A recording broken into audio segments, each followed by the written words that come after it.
बाबा रामदेव ने एक बार फिर दावा किया है कि उन्होंने कोरोना का इलाज ढूंढ लिया है, उसके लिए जो उपचार है, जो दवाई है, वो बना ली गई है और उसी को आज इन्होंने बड़े स्तर पर पेश किया। केंद्रीय मंत्री नितिन गडकरी और डॉक्टर हर्षवर्धन जो केंद्रीय स्वास्थ्य मंत्री हैं, उन्होंने आज रिसर्च पेपर जो हैं, जो बाबा रामदेव क्लेम कर रहे हैं, उनको साथ में लॉन्च किया है। अब क्या पहले और अब में क्या बदलाव आया है, ये जानने के लिए मेरे साथ डॉक्टर अनुराग वार्ष्णेय से बहुत बहुत स्वागत है। डॉक्टर अनुराग जो हैं वो पतंजलि रिसर्च इंस्टीट्यूट के प्रमुख हैं, तो इनसे समझते हैं कि क्या अचीवमेंट हैं जो बाबा रामदेव क्लेम कर रहे हैं जो आज हो गए। सर थोड़ा समझाइए कि हमने देखा जब कोरोना आया था तब भी ये क्लेम किया गया था कि हमने दवाई खोज ली है, जिसको लेकर विवाद हुआ और ये कहा गया नहीं है कोरोना की दवाई नहीं है। तो आज आप क्या क्लेम कर रहे हैं? Sharad ji, thank you very much for asking this question. क्या मैं इंग्लिश में बोल सकता हूँ? हाँ, तो थोड़ा हिंदी में ज़्यादा बोलेंगे तो ज़्यादा अच्छा रहेगा। ठीक है, ऑफ कोर्स। सो आज जो हमारा प्रेस कॉन्फ्रेंस है और आज जो स्वामी जी ने सबको बताया है, वो ये है कि 3 बड़ी चीज़ें हैं इसमें। एक तो ये है कि कोरोनिल के लिए COPP सर्टिफिकेशन मिला है। अच्छा।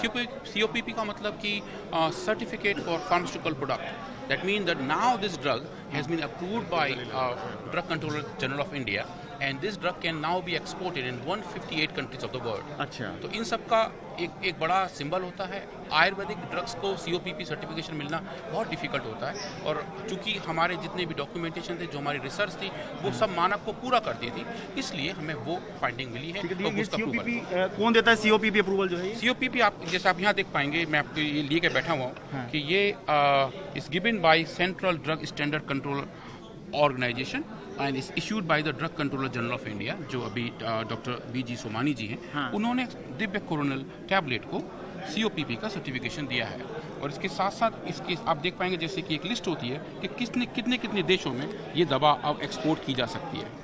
और ये हमने छोटा सा एक मैप बनाया हुआ ये बताने के लिए कि दुनिया के मैप में ये जो आप एक मार्क देख रहे हैं, ये वो कंट्रीज है जहाँ पे कोरोना सप्लाई की जा सकती है, एक्सपोर्ट की जा सकती है। तो ये WHO which is world health organization good manufacturing practice के तहत हम लोगों को मिला हुआ है। ठीक है। और दूसरी बात क्या है, दूसरी जो ज़्यादा इंपॉर्टेंट पार्ट है वो ये है कि जो हमने क्लिनिकल ट्रायल कंडक्ट किया था निम्स यूनिवर्सिटी में प्रोफेसर तोमर के तत्वाधान में, उनके गाइडेंस में, उनके सुपरविजन में, उस क्लिनिकल ट्रायल को WHO ने अपने इंटरनेशनल क्लिनिकल ट्रायल रजिस्ट्री में भी रजिस्टर किया है। अच्छा। और वो वहाँ पे विजिबल है और ये बहुत अच्छी बात है। दैट मीन हमारे पास उस ट्रायल का एक एंडोर्समेंट भी है। अच्छा, तो मतलब आप ये कह रहे हैं कि जो क्लिनिकल ट्रायल यानी कि जो डबल ब्लाइंड कंट्रोल स्टडी जिसको बोलते हैं, वो भी पतंजलि ने कंडक्ट की है और उसे हम पब्लिश कर चुके हैं। ये वर्क हमने कोलैबोरेशन में किया है निम्स यूनिवर्सिटी के साथ, जो जयपुर राजस्थान में है, और एक अच्छा बहुत ही बड़ा इम्पैक्ट फैक्टर वाला जर्नल ऑफ फाइटोमेडिसिन, उसमें लास्ट वीक ये स्टडी पब्लिश हो चुकी है। अच्छा। उसकी कॉपी इस पुस्तक में जो आपको आज हम दे रहे हैं। थोड़ा इसके नतीजे बता दीजिए, किस तरह के नतीजे रहे हैं, क्योंकि ट्रायल को लेकर हमने वैक्सीन के नतीजे देखे, उसमें एफिकेसी पता लगती है।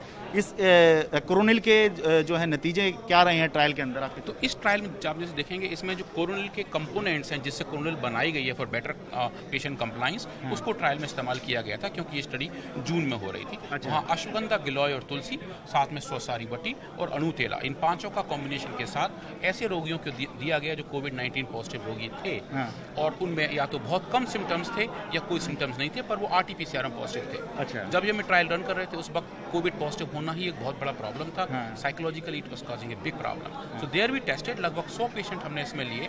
50 पेशेंट्स को हमने दिया प्लेसिबो, ऐसा प्लेसिबो जो देखने में दवाई बिल्कुल उसकी तरह होता है पर वो दवाई नहीं होता, और 50 को दिया हमने अपना ये औषधि। फिर हमने देखा कि कितने टाइम में ये रोगी पॉजिटिव से नेगेटिव हो गए, जो हमारा एक प्राइमरी टारगेट था। ठीक है। और हमने देखा कि ऐसे केस में जहाँ पे दवा दी गई, 7 दिन के अंदर सब रोगी पॉजिटिव से नेगेटिव हो गए थे। और ऐसे रोगी जिनको ये दवा नहीं दी गई, जिनको प्लेसिबो दिया गया था, तो सिर्फ 60% लोग ही पॉजिटिव से नेगेटिव हो पाए। अच्छा। So that shows that there is a very well defined inbuilt efficacy in the drugs that we were talking about. अच्छा। In parallel, not only the positive to negative, we also measure the cytokines. जो आप लोग समझ पाएंगे कि cytokine storm का काफ़ी बड़ा तूफान सा मचा हुआ था कि साइटोकाइन शरीर में बढ़ते हैं, उसकी वजह से प्रॉब्लम आती है। तो उन रोगियों के रक्त में, उन रोगियों के सीरम में हमने साइटोकाइंस का लेवल भी नापा।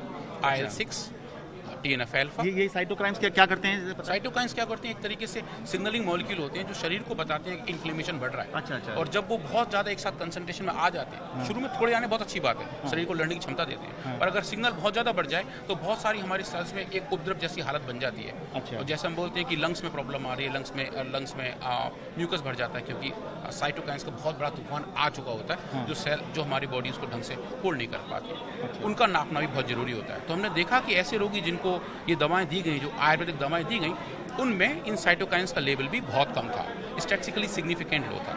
उसके साथ साथ जो इन्फ्लेमेशन का मार्कर है CRP, सी रिएक्टिव प्रोटीन, उसका लेवल भी इनमें कम पाया गया।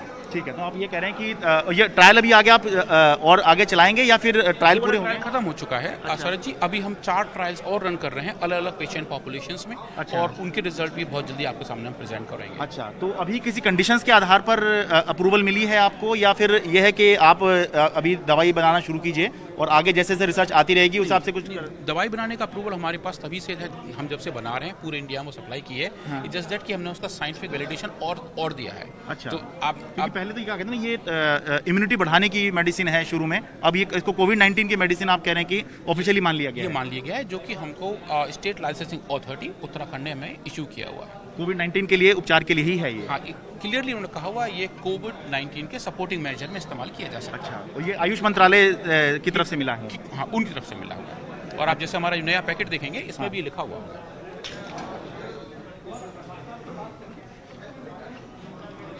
ये मेरे ख्याल से आगे लिखा हुआ है। नहीं, यहाँ पे लिखा होगा हाँ, कॉमन यूज। अच्छा, कॉमन यूज के लिए है ये? हाँ, नहीं कॉमन यूज नहीं, जब हम औषधियाँ बनाते हैं आयुर्वेदा में, तो आपको उसका कॉमन यूज बताना पड़ता है कि किस में इस्तेमाल करना है। अच्छा, ठीक तो है। इसीलिए कॉमन यूज का मतलब ये है कि ये किस तरह आप ये दवा इस्तेमाल करेंगे, और इसका यूज ये है कि ये कोविड में सपोर्टिंग मेजर के तौर में काम करेगा। तो अब ये कितने दिनों में जो है अन्य देशों में आप कह रहे हैं एक्सपोर्ट भी अप्रूवल हो गई है, तो कितने दिनों में एक्सपोर्ट करने की स्थिति में आ जाएंगे? ऑलरेडी हम स्थिति में हैं और हम अभी एक्सपोर्ट शुरू भी कर चुके हैं। अच्छा। अभी जो उसके डॉक्यूमेंटेशन है वो हमने सब पूरे कर लिए। अच्छा। और बहुत जल्दी अब हम एक्सपोर्ट करना शुरू कर देंगे। और बस एक आखिरी सवाल, ये एक नॉर्मल मेडिसिन के तौर पर थी या एक नॉर्मल औषधि, क्योंकि ये आयुर्वेदिक है, कि नॉर्मल औषधि के तौर पर जब ये थी और अब जब ऑफिशियली ये कोविड-19 की मेडिसिन बन गई है, तो आप किस तरह का अंतर इसके अंदर देख रहे हैं? मेरे हिसाब से as a scientist, by training I am a scientist, तो मेरे हिसाब से इनमें पहले और बाद में ज़्यादा अंतर नहीं है। इट्स जस्ट दैट कि हमारे पास अब बहुत स्ट्रॉन्ग डेटा है, वेरी स्ट्रॉन्ग पब्लिकेशंस हैं जो जस्टिफाई करते हैं, डिफाइन करते हैं कि ये औषधि वास्तव में साइंटिफिकली प्रूवन है। जैसे आज स्वामी जी ने आपको कहा कि evidence based science, now we have generated the evidence which are strengthening the whole process of this drug. क्योंकि हमेशा ही आयुर्वेद पे यही आरोप लगता है कि वो बस जो पुराना इतिहास है उसके आधार पर चलता रहता है, लेकिन रिसर्च नहीं होती है। आपको आज हम एक और जो पुस्तक दिए हैं, ये देखिए। नहीं, मैं कह रहा हूँ आयुर्वेद की दवाइयों पे यही आरोप लगता है हमेशा। इसी आरोप से बचाने के लिए ये वाली पुस्तक है। इस पुस्तक में जो अब तक हमने काम किया है सिर्फ कोविड को लेके पिछले 1 साल में, वो लिस्टेड हैं। 9 रिसर्च पेपर जो हम पब्लिश कर चुके हैं उनकी कॉपी है। और 16 पेपर जो हम इस पे काम कर रहे हैं उनकी लिस्टिंग है। अच्छा, तो सिर्फ कोविड पे हमने पतंजलि रिसर्च इंस्टीट्यूट ने 25 पेपर्स की प्लानिंग की है। 9 ऑलरेडी हम पब्लिश कर चुके हैं और प्री क्लिनिकल कहाँ पब्लिश हो चुका है? ये काफ़ी सारे अच्छे जर्नल में पब्लिश हो चुका है, जिसमें आपका फाइटोमेडिसिन, फ्रंटियर्स इन फार्माकोलॉजी, मॉलिक्यूल्स, बायोमॉलिक्यूल्स, ये सब बड़े बड़े जर्नल्स हैं अपनी फील्ड के और बहुत स्थापित हैं। और इनमें पब्लिकेशन के लिए आपको बहुत सारा पीयर रिव्यू करना पड़ता है। जैसे मैं कुछ सबमिट करूंगा तो मेरे जो पीयर्स हैं वो उनको रिव्यू करेंगे, अगर वो साइंटिफिकली वैलिड होगा तभी वो उसमें पब्लिश होता है। तो इस पूरे कार्यक्रम में 3-4 महीने एक पेपर में लगते हैं, but we have done that and we are very happy and proud that we could actually achieve what we are targeting for. बहुत बहुत धन्यवाद। Thank you Sharad ji. दिल्ली से अपने कैमरा सहयोगी संजय कौशिक के साथ मैं शरद शर्मा, NDT मीडिया।